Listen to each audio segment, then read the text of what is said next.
j'aimerais reprendre ici avec vous ce que c'est un quotient, comment on les manipule, toutes les erreurs que vous faites et que j'aimerais que vous ne fassiez plus. Alors d'abord, on peut se demander qu'est-ce qu'un quotient. Alors au collège, vous avez vu qu'un quotient, c'était des choses comme 5 tiers, 7 huitièmes. Vous avez même vu que certains quotients avaient une valeur décimale, d'autres non. On dit que ce sont des rationnels. Alors, juste la définition que vous avez vue au collège, c'est que si on a A sur B, où B est non nul, A et B sont des entiers relatifs, alors c'est le nombre qui multiplié par B donne A. Alors qu'est-ce que ça veut dire cette phrase compliquée? Ça veut dire que 5 tiers, c'est le nombre qui multiplié par 3 donne 5. Donc pour définir en fait, c'est une division, c'est 5 divisé par 3. Et ce qui est essentiel, c'est que le nombre qui est au dénominateur en bas soit non nul. Alors, au lycée, on a généralisé tout ça. On a toujours un quotient, on a toujours un numérateur, un dénominateur, mais il y a des x qui sont glissés dans l'histoire. Donc, on généralise tout ce que vous avez vu au collège sur l'ensemble des réels, et donc c'est le numérateur divisé par le dénominateur. Il y a toujours cette règle fondamentale qu'au dénominateur, on ne doit pas avoir 0. Donc ici, tout ça, ce sont des quotients, et il faut que jamais la valeur au dénominateur soit nulle. Donc ça veut dire qu'il va falloir moduler les valeurs de x possibles pour lesquelles ça va avoir un sens de regarder ce quotient. Donc si par exemple je regarde le quotient 5 sur x moins 2, pour qu'il y ait un sens, il est fondamental que x soit différent de 2. Donc on va dire que cette notation, elle existe quand on est sur R privé de 2. Alors, regardons une première chose, une première situation que vous avez avec des quotients. Vous devez ajouter 2 quotients.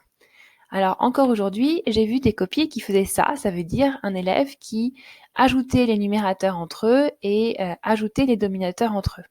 Moi, c'est un élève qui a pas réfléchi. En tout cas, il s'est pas demandé comment on peut ajouter des fractions. Alors moi, je sais ajouter des carottes, je sais ajouter des pâtes. Et par exemple, je sais ajouter des tiers avec des tiers. 4 tiers plus 2 tiers, bah, ça fait 6 tiers. Par contre, ajouter des choses qui sont sur 5 moins x avec des choses qui sont 7 plus 2x, c'est pas la même famille, donc je peux pas les ajouter. Donc pour les fractions, les quotients, il faut les mettre sur le même dénominateur pour pouvoir les ajouter. Mais comme vous avez compris, avant de pouvoir les ajouter, il faut se demander quand est-ce que ça a un sens de regarder l'écriture. Et donc ici, avant de se lancer dans les calculs, j'aimerais qu'on se dise, ah bah tiens, j'ai en tête que ce calcul-là, il a un sens quand x il est différent de 5 et quand x il est différent de moins 7 demi. Et déjà, c'est la première chose que vous devez vous dire. Maintenant qu'on se place pour des x qui sont différents de 5 et de moins 7 demi, on peut les mettre sur le même dénominateur. Je vous invite à essayer de faire pause, de faire le calcul par vous-même. Ça sera beaucoup plus formateur que si vous écoutez moi vous donner la solution très rapidement. Donc maintenant que vous avez essayé de faire le calcul, puisque j'y crois, il faut les mettre sur le même dénominateur. Quand on regarde 5 moins x et 7 plus 2x, on ne peut pas se dire comme au collège, est-ce qu'il y en a un qui est multiple de l'autre, etc. Là, x, il varie, il est différent de 5 et différent de moins 7 demi, ça lui laisse une infinité de possibilités. Et donc, pour trouver un dénominateur commun, ce qu'on va faire, c'est qu'on va choisir le produit 5 moins x facteur de 7 plus 2x. Donc, la première fraction, on va lui multiplier par 7 plus 2x. La deuxième, on va la multiplier par 5 moins x. Mettez pause si vous n'êtes pas encore là dans les calculs. Et puis ensuite, on développe, on simplifie. Maintenant, on a deux fractions qui sont sur le même dénominateur. Vous voyez, j'ai même pas développé les dénominateurs parce qu'il n'y aurait aucun intérêt, j'en ai pas vraiment besoin. Ce qui compte, c'est que là, j'ai deux fractions qui sont sur le même dénominateur. Et donc, du coup, je peux simplifier mon calcul. Maintenant, justement, je parlais de simplification. Souvent, il faut simplifier un quotient. Alors là, l'élève standard se rue sur le quotient et voit qu'il y a 7x plus 1 au numérateur et au dénominateur, et donc il a envie de simplifier. Sauf que là, il s'est pas posé la question, tiens, dans quel cas ça a un sens de regarder ce quotient et est-ce que j'ai le droit de le faire? Alors quand on simplifie, l'opération qui est sous-jacente, c'est qu'on fait une division. On divise par 7x plus 1 le numérateur et on divise par 7x plus 1 le dénominateur. On a le droit de le faire, ça donne bien une fraction égale, mais on a le droit de le faire uniquement si on divise par un nombre qui est non nul. Donc ici, il est fondamental, c'est de demander quelles sont les valeurs possibles pour x. Et est-ce que j'ai le droit de diviser par 7x plus 1? Parce qu'ici, si x en fait est égal à, je réfléchis, moins 1/7, alors ça n'a pas de sens, on n'a pas le droit de diviser. Donc d'abord on écrit quelque part pour quelle valeur de x ce quotient a une existence. Donc là on peut dire il est sur R privé de moins 1/7 et de 5/4. Et puis maintenant, on peut dire, maintenant, comme x est bien différent de moins 1/7, j'ai vraiment le droit de diviser par cet x plus 1. Et donc, du coup, je peux simplifier et dire que mon quotient, il est égal à 2x moins 3 sur 5 moins 4x, mais sur l'ensemble R privé de moins 1/7 et de 5/4. Alors, une autre erreur que j'ai encore vue cette semaine, c'est que quand vous avez, après cette simplification, vous avez envie de continuer. Vous voyez x au numérateur, x au dénominateur, et vous dites, tiens, je vais simplifier. Sauf que là, est-ce que vous êtes demandé si x était nul ou pas? Puisque si vous voulez simplifier, ça veut dire que vous divisez. Donc ici, on ne s'est pas mis dans un cas où x était non nul, donc ce serait déjà pas juste de le faire. Et puis ensuite, si je divise par x le numérateur, ça fait peut-être 2, mais ça fait moins 3 sur x. Le moins 3, il a aussi le droit d'être divisé par x. Il n'y a aucune raison qu'il y échappe. Et c'est pareil au dénominateur. Si je divise par x, le 5 aussi doit être divisé par x. Il n'y a aucune raison que lui ne soit pas divisé par x. Du coup, cette simplification a vraiment aucun sens et il faut l'oublier tout de suite. On ne peut pas simplifier le quotient 2x moins 3 sur 5 moins 4x.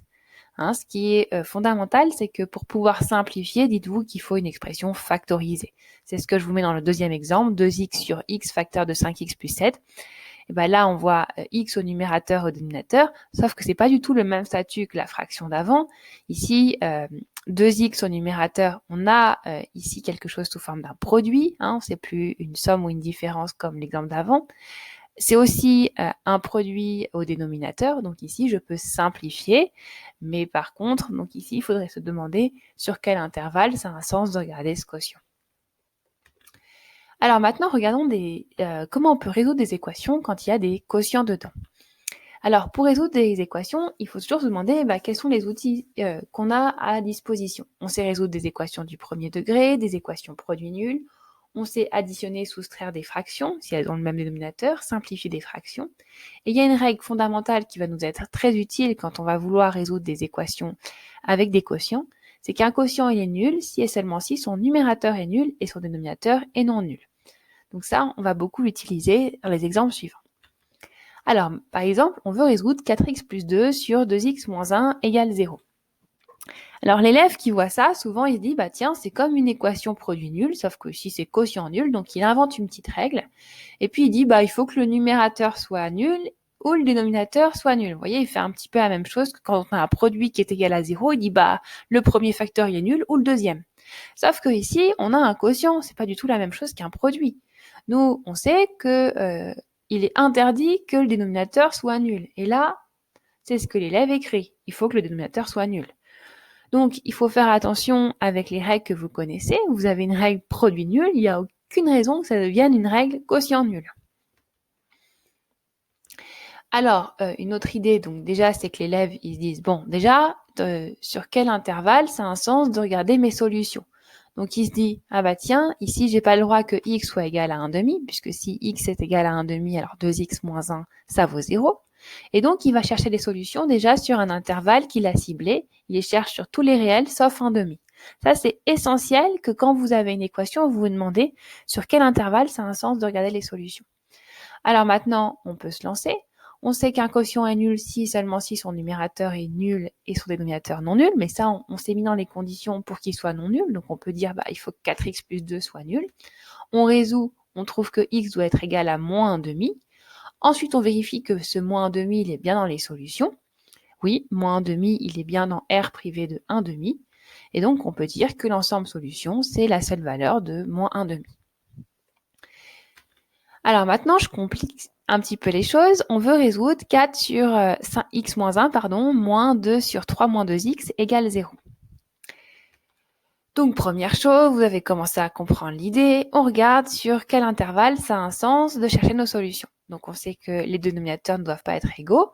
Donc, il faut que x soit différent de 1 et x soit différent de 3,5. Ça veut dire qu'on va chercher les solutions sur R privé de 1 et 3,5. Maintenant qu'on a ça, on peut se lancer. Alors, je vais vous montrer un petit peu deux idées auxquelles vous auriez peut-être pu penser. Ou même, je vous encourage d'abord à mettre pause, à essayer de la faire et puis voir si ces idées sont retranscrites après. Alors, la première idée, c'est de te dire, tiens, j'ai la différence de deux quotients, je vais en mettre un de l'autre côté, comme ça, je vais avoir deux fractions qui sont égales. Et puis de se dire, comme j'ai deux fractions qui sont égales, il faut que leurs produits en croix soient égaux. Et ça, pour une fois, on a le droit de le faire parce que on s'est placé dans R privé de 1 et 3 demi. Ça veut dire que quand on fait le produit en croix, on multiplie par x moins 1 de part et d'autre, on multiplie par 3 moins 2x de part et d'autre, et ça, on a le droit, puisqu'on s'est mis dans un intervalle où on était sûr que x moins 1 était non nul, et où 3 moins 2x était non nul. Donc ça, c'est fondamental d'avoir d'abord restreint l'intervalle pour se placer dans un cas où on a le droit de faire ces opérations. Maintenant, on peut résoudre, donc on développe, on résout et on trouve 14 dixièmes. On vérifie que 14 dixièmes est bien dans l'intervalle où les solutions sont possibles. Donc là, il est bien différent de 1, il est bien différent de 3 demi. Donc on dit c'est parfait, c'est ma solution.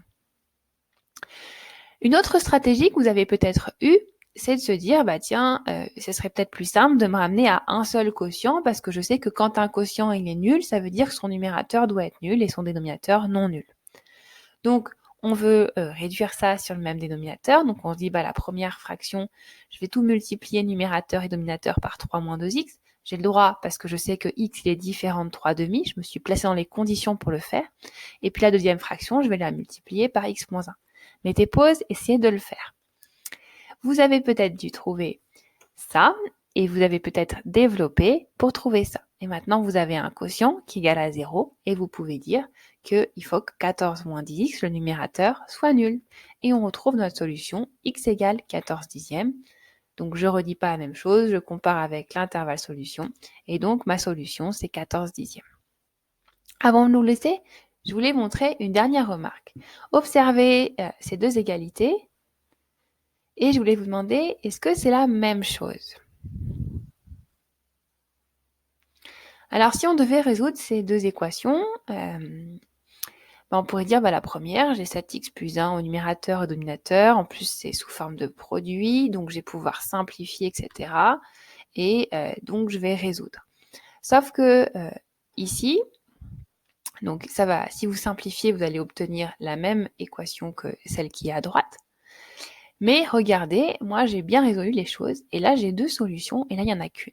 Alors, essayez de réfléchir pourquoi. Alors la réponse, c'est que ici, par cette écriture, ça impose que x soit différent de moins 1/7 et x soit différent de 2 pour que ce quotient ait un sens d'être écrit. Ici, il n'y a pas cet x plus 1 au dénominateur, donc il n'y a rien qui m'impose que x soit différent de moins 1/7.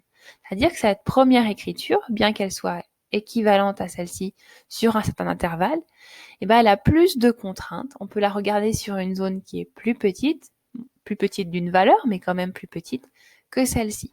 Donc je vous laisse méditer cet exemple parce qu'il est très important et il met beaucoup de sens sur ce que c'est qu'un quotient. Voilà, j'espère que vous ferez plus ces erreurs. Je vous remercie, au revoir.